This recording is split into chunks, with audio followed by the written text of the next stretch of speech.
Ketika melihat sebuah kesesatan, tawaduk dasarnya, maka ya sudahlah, diem aja lah. Maka susah kalau jadi orang pinter itu, memang susah. Sudah, mending jadi orang bodoh kayak saya. Di luar dasar-dasar itu, kita komplain. Kalau itu merugikan, kita komplain. Kalau itu menyakiti perasaan orang, kita komplain. Kalau itu merugikan orang, kita komplain. Selesai. Kita orang bodoh soalnya. Karena yang orang-orang pinter sudah banyak yang diam, tidak mau melakukan apa-apa. Artinya, bangsa kita itu membutuhkan orang-orang yang berani.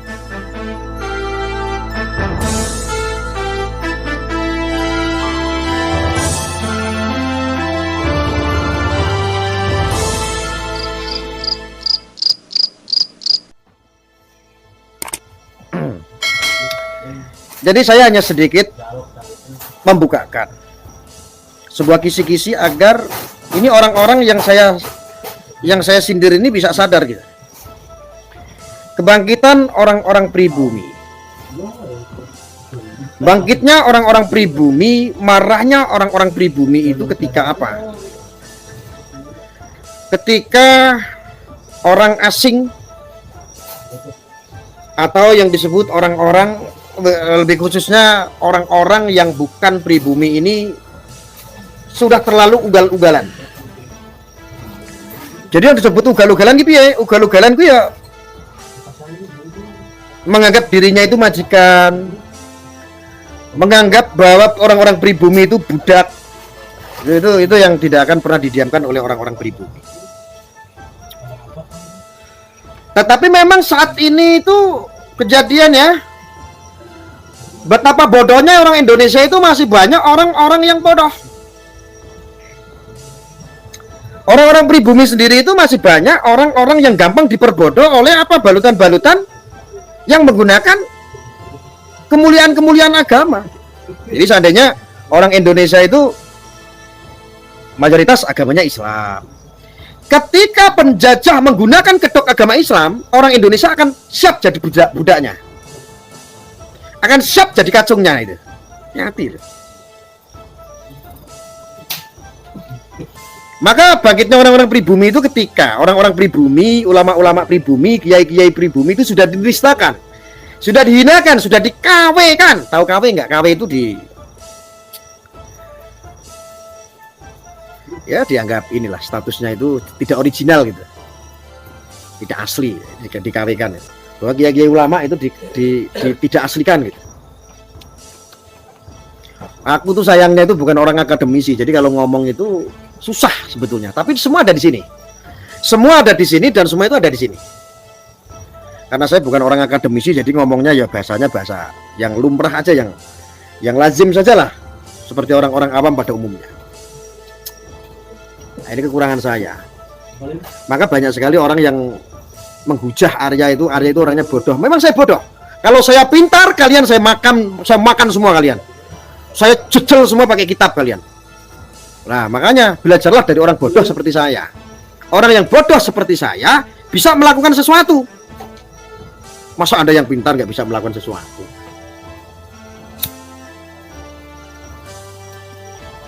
Jadi pemberontakan orang-orang pribumi itu adalah ketika orang-orang asing, orang-orang imigran, orang-orang yang numpang di bumi kita ini sudah berlagak menjadi majikan, sudah kurang ajar, bahkan berani menghina bapak-bapak kita, ibu pertiwi kita.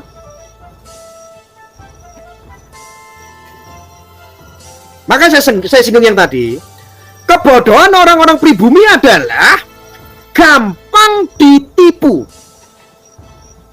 Oleh apa? Oleh sebuah busana, oleh sebuah topeng, emblem-emblem yang keterkaitan dengan agama. Dan karena memang orang Indonesia ketika meyakini sebuah agama, mabuk agama, rata-rata begitu. Karena pedomannya apa? Antara surga dan neraka. Maka kalau mau masuk surga harus ikut dengan agama. Agamanya apa? Agamanya Islam. Ketika ada penjahat menyamar orang yang beragama Islam, apalagi sebagai keturunan pencetus Islam, disitulah yang akan memabukkan. Faktanya apa? Banyak sekali faktanya.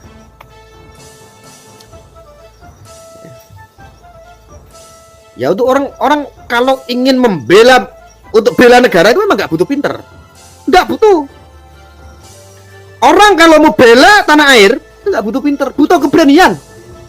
Mau nyatanya yang pinter-pinter aja bisu cangkemnya, orang wani ngomong karena saking pinternya. Orang terlalu tawaduk itu juga nggak bagus. Saking tawaduknya ketika ada yang menjerumuskan, ya dia nggak berani berkomentar. Karena apa? Tawaduk. Pedomannya tawaduk. Sungkan. Ketika melihat sebuah kesesatan, tawaduk dasarnya. Maka ya sudahlah, diam aja lah. Maka susah kalau jadi orang pinter itu memang susah. Sudah, mending jadi orang bodoh kayak saya. Di luar dasar-dasar itu, kita komplain. Kalau itu merugikan, kita komplain. Kalau itu menyakiti perasaan orang, kita komplain. Kalau itu merugikan orang, kita komplain. Selesai. Kita orang bodoh soalnya. Karena yang orang-orang pinter sudah banyak yang diam. Tidak mau melakukan apa-apa. Artinya, bangsa kita itu membutuhkan orang-orang yang berani. Jadi bangkitnya orang-orang pribumi itu ketika yang tadi itu saya sampaikan. Ketika orang-orang imigran sudah berlagak menjadi majikan. Ketika orang-orang imigran atau orang-orang asing sudah menjelma sebagai Tuhan. Bahkan atur-atur Tuhan. Ketika orang-orang paham asing, orang-orang imigran, orang-orang keturunan yang masuk ke bumi kita sebagai orang pribumi, dia sudah mulai mendoktrin untuk apa? Menjual kemuliaannya untuk nafsunya, untuk dirinya sendiri. Kalau yang lain itu bukan mulia, mereka nista semua, mereka KW semua. Nah itu, mereka KW itu, kiai-kiai, ulama-ulama yang ada di Nusantara itu KW, KW sudah. Maka menyembahlah para cucu-cucu Nabi. Itu bukan ajaran. Itu yang ngomong seperti itu tuh orang-orang yang menyesatkan. Bahkan dengan PD-nya mengatakan sesuatu lebih mulia mana? Nasab dengan ilmu. Ada cucu Nabi yang bilang begitu. Ngakunya sih cucu Nabi. Saya nggak yakin. Dia menjual nasabnya. Dengan berbicara seperti itu, yang mana yang menyampaikan ini orang yang mengaku cucu Nabi ke-29, ketiga-tiga, ketiga-4, ketiga-5, dan itu pun saat bangun tidur. Nggak tahu cucu keberapa sebetulnya. Dia mengatakan lebih mulia mana? Nasab dengan ilmu. Ini kan ilmunya orang-orang jahil. Ini kan pemahaman orang-orang kafir zaman dulu.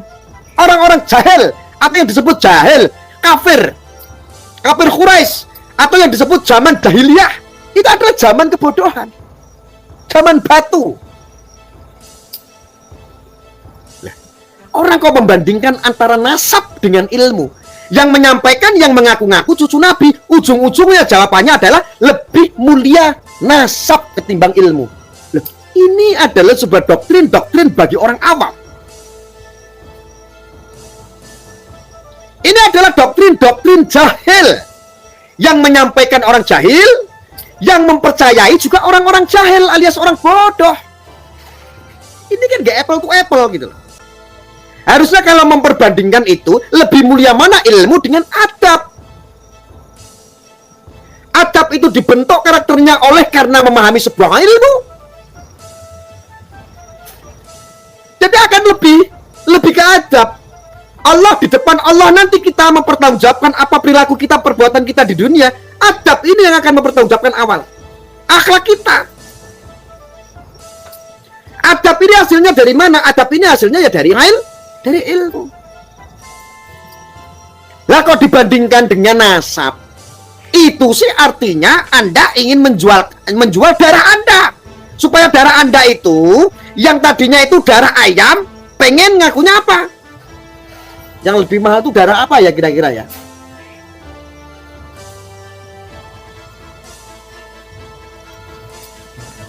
Dia jual nasab, dia jual darah. Saya kalau cuma mengaku darah saya adalah darah biasa, bukan keturunan bangsawan. Darah saya adalah darah sebagai rakyat jelata, murah sekali harganya. Aku harus mengaku sebagai darah Nabi. Maka orang-orang jahil, orang-orang awam akan gampang mempercayainya, menikmati apa yang disampaikan oleh orang-orang jahil terhadap orang jahil. Gue ngaku cucu Nabi aja deh, supaya darah gue mahal, biar gue merasa terhormat, bro. Gue ini cucu Nabi, lo kalau macem-macem sama gue, lo gak dapet syafaat lo. Allah gak ridha sama kamu kalau kamu tidak menghormati saya sebagai nasabnya Rasulullah, sebagai zuriatnya Rasulullah. Kalian tahu tidak, hal-hal seperti itu adalah pembodohan.